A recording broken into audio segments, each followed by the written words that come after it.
Hello everyone, welcome back. This is video 35. In the last video, I worked on this new make matrix method, which will generate the data matrix used to generate the graphs. The old one was really slow, and I'm going to rewrite it to make it faster. In the last video, I didn't finish, but in today's video, hopefully I will finish. So the main thing I did was I added this new function, get column number and instance, which returns a dictionary, and then this is used instead of this metric names list. It's mostly used down here when I get the. It's just a dictionary. You pass in the metric name, and then it returns the column number and the metric instance.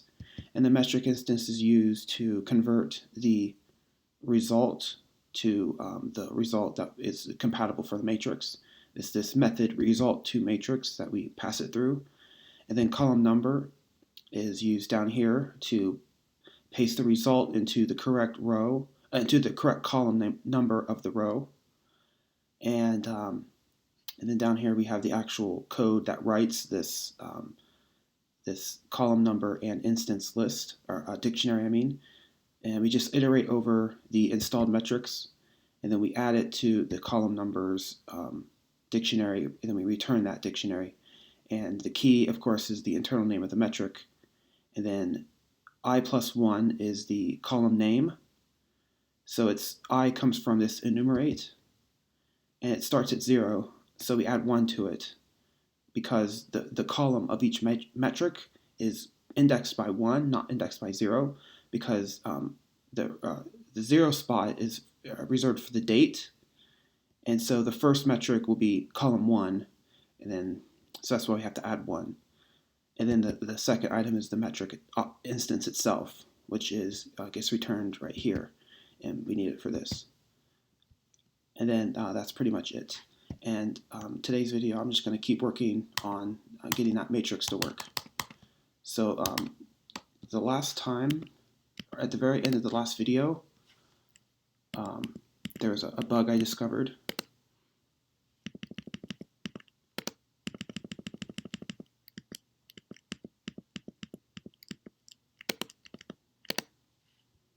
So already the new matrix is only taking 2/100ths of a second, whereas before it's taking 2 seconds.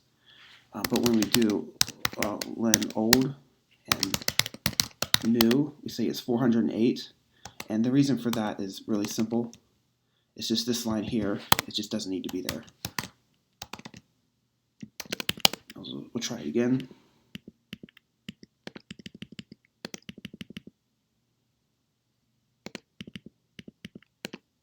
And now it's off by 1, but it's a lot better. So now we're gonna see why they differ. So we can just do old.1 or old 0. This is the first item in the old matrix, the first row, and so we could do it again with new. So this is the first row of the new. As you can see, they're different. They shouldn't be different, but they are different. And the problem is this one is from 2019, 1231, and this one's from 2019, 1218. So they're two completely different ticks. And the reason for that is the old matrix, when we iterate over ticks, we're not ordering by anything. There's no order by here. So the ticks are coming back in just random order. And if you look at the front end, we look at the actual matrix as it comes through the front end, we can kind of see that they're not in order.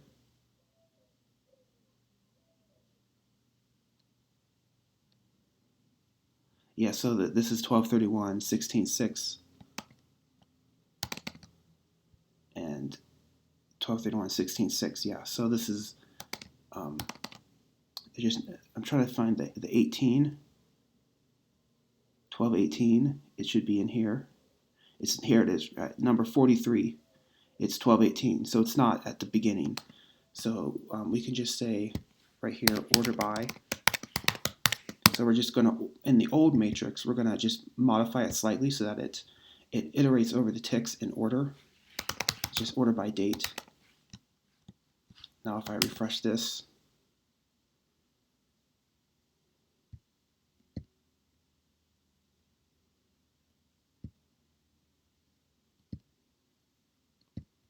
now the 1218 is at the top, so it's in order now.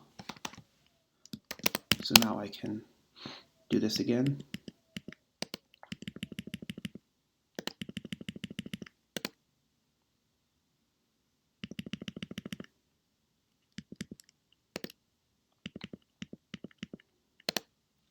So now they're the same. The first, column 1 is 0, the rest of them are none. Column 1 is 0, the rest of them are none. But there's also a problem. This one is saying -7, and this one is saying +0. And the reason for that is in the old matrix, we have this part here where we convert the time zone to the correct time zone. And this one doesn't have that, so we're just going to modify it so that we run the date through this.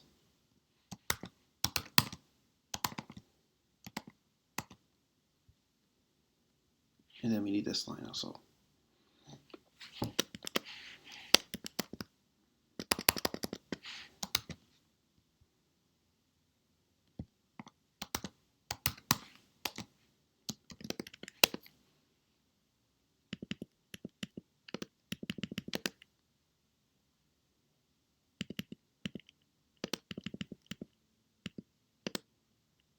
And then we can also just go equals old 0, and it's saying true. So now we know that these are both correct.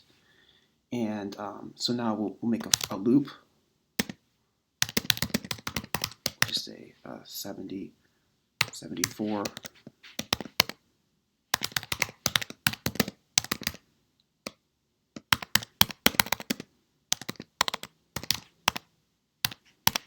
So now I'm going to go through each of these. That should be I. So we're going to grab the old and equal it with the new, and print the I. And so this will tell us which ones are equal and which ones are different. As we can see, they're all true. So that means they're all correct. But there's still the length of the old is 75, and the length of the new is 74. And the reason for that is, but the rest of them are all exactly the same. So the problem is it's missing one, the very last one. So new 74,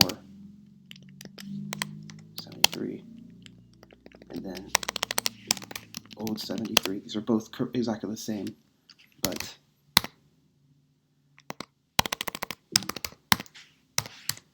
old 74 returns, but if I go new 74, it's out of range. So the problem is the very last row isn't getting made, and the reason for that is when we actually add the row to the rows, it only happens when the previous date is not equal to the date of the current row.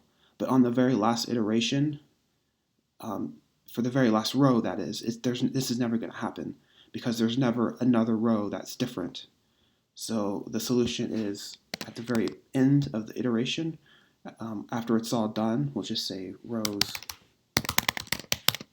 row. So just on the very last, we just add it. And so hopefully that'll fix it.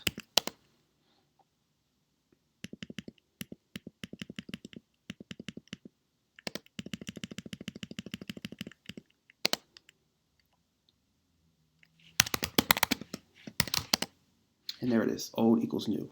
So the old matrix is returning the exact same as the new matrix. And so now, as you can see, the amount of time it took was 0.04 seconds as opposed to 2 seconds. So we just made this like 20 times faster, or more than that even. So that's pretty good. And this is now done.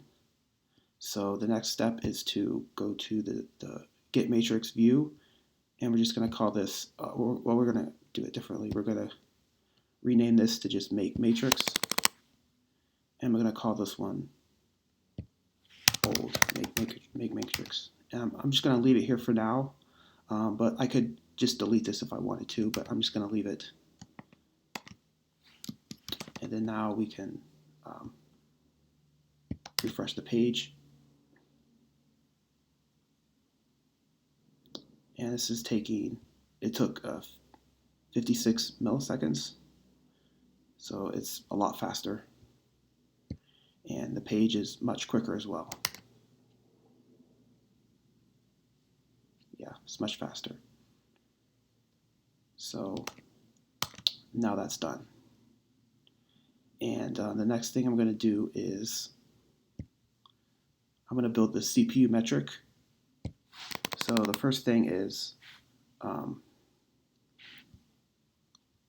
it'll be exactly like the memory metric, so I'm just going to copy and paste. We'll have the dimension as well, and percentage and everything.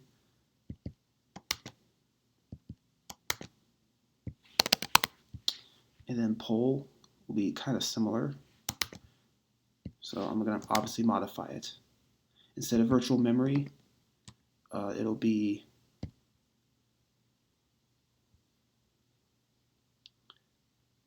I think it's CPU percent.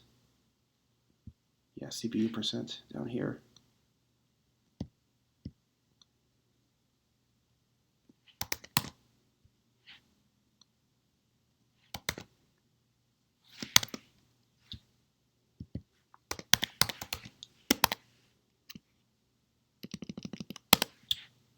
And I'm just going to run this in the shell.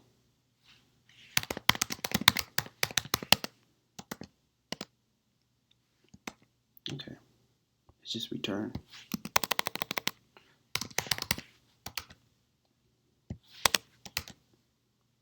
And then for percentage free,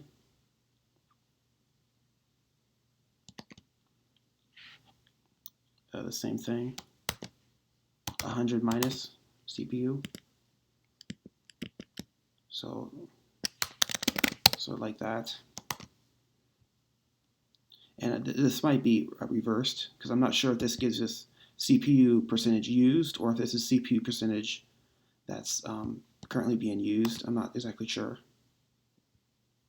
It says that presenting the utilization.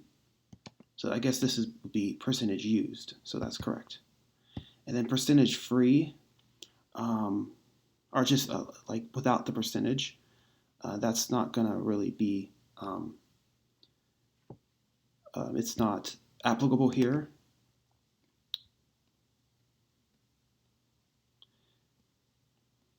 Yeah, because CPU only makes sense to think of it as a percentage.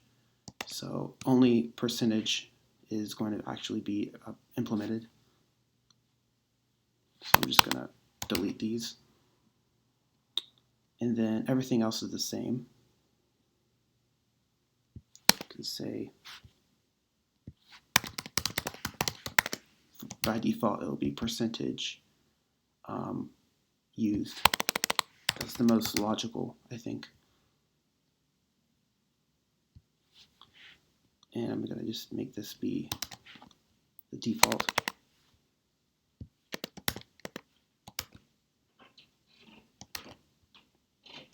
So we'll install it and then test it.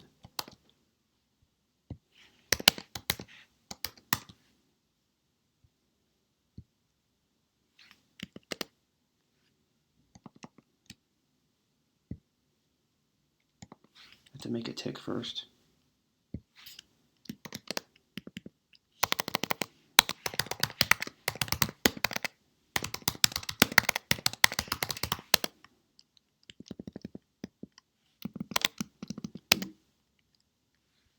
Okay, there's CPU. It's saying 62.1. That's a lot of CPU in use right now. It's because I'm recording the screen. But now let's go to the page and refresh. There's CPU. We need a title. This one, there's really no options. Well, there is. There's percentage used and percentage free. So we can do this.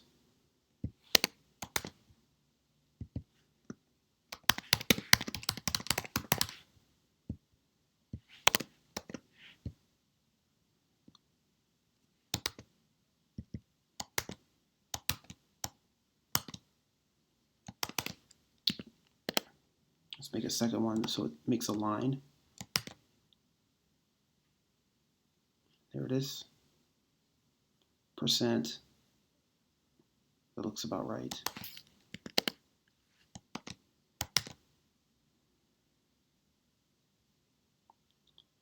And that's going to be it for this video. Yeah, so now I'll commit.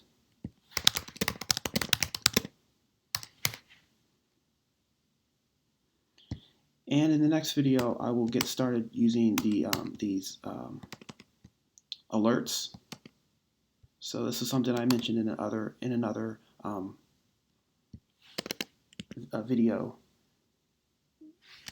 We could say like from alerts import star, and then we'll say email alert equals email alert, and like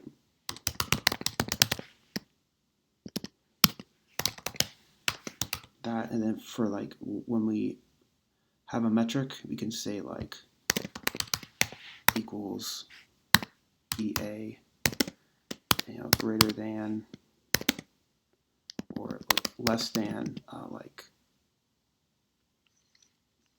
2.4 or something. So if this metric of free memory ever drops below 2.4, whatever that is, then we execute this EA, which is this alert. So it'll email me when it discovers that the memory is too low or whatever. And so that's the point of that. And I'll probably do that next video. So yeah, and did I commit? Yeah, I committed. So I'll see you next video.